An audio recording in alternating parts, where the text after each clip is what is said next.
Corinne Cortina, directeur associé, Logica Business Consulting.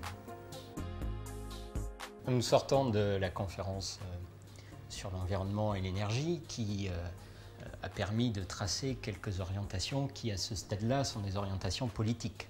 Maintenant, on va commencer à rentrer dans la phase de la mise en œuvre et des impacts économiques, financiers que cela pourrait avoir pour les différentes parties prenantes.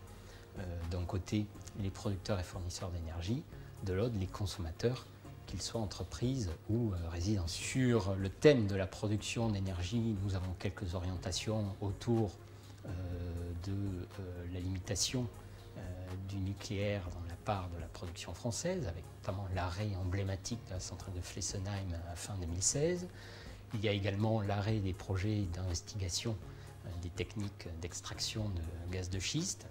Et il y a une certaine volonté de relancer les énergies renouvelables, que ce soit l'éolien, onshore, offshore ou le photovoltaïque. Sur l'aval de la chaîne, donc la consommation, deux thèmes ont été abordés, le thème de la précarité énergétique et le thème de l'efficacité énergétique.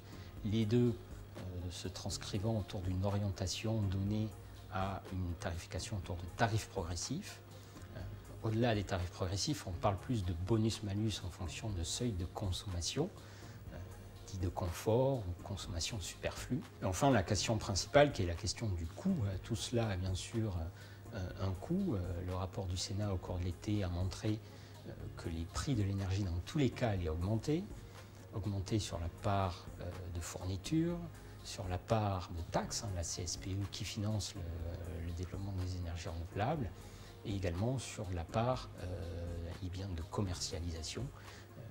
Il est de plus en plus difficile pour les différents fournisseurs d'énergie de faire face à toutes ces évolutions.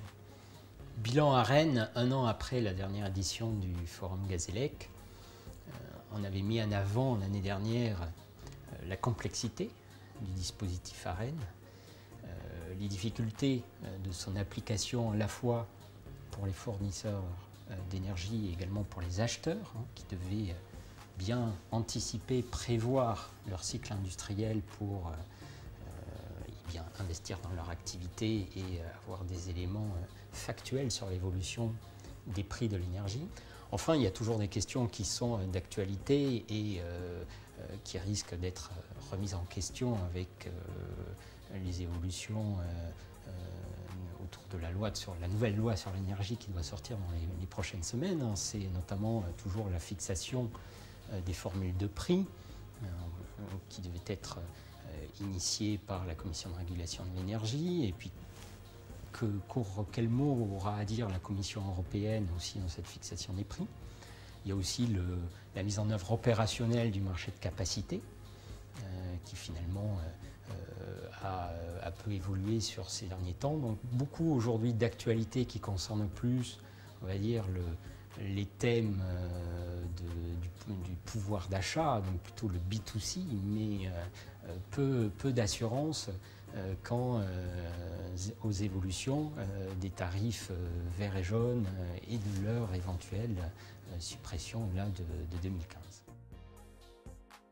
Si on considère que les prix de l'énergie vont durablement augmenter pour les prochaines années, que par ailleurs on a toujours en France le problème de passage de la pointe de consommation, il y a certainement des gisements d'innovation à trouver autour du thème de l'efficacité énergétique.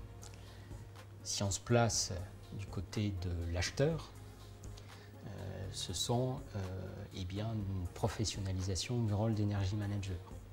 C'est également le lancement de programmes d'efficacité énergétique au sein de ces cycles de production pour tenter de trouver des gisements d'optimisation qui lui permettra, dans un deuxième temps, de renégocier ses contrats avec les fournisseurs.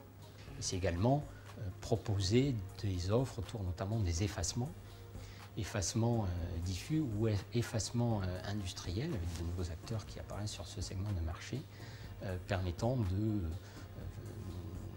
faire émerger de nouveaux acteurs et de nouvelles techniques permettant d'optimiser ces tarifs, parce qu'au final, le gros problème est la prise en compte du coût de cette transition énergétique qui est un élément essentiel et qui ne se règle pas uniquement au travers de tarifs progressifs.